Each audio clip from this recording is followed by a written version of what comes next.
And the latch works. It's not finished yet, but here's the action. On the right, you have the main control rod for the lid of the desk, of the writing slide. And over here is the latch, which will be activated when the slide starts sliding forward. There's a sliding latch, and that will release the whole business. And then coming back, it'll latch again. So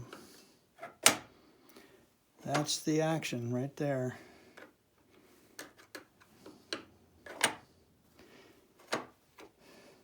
You have to make a spring for it, for the actual latch bar.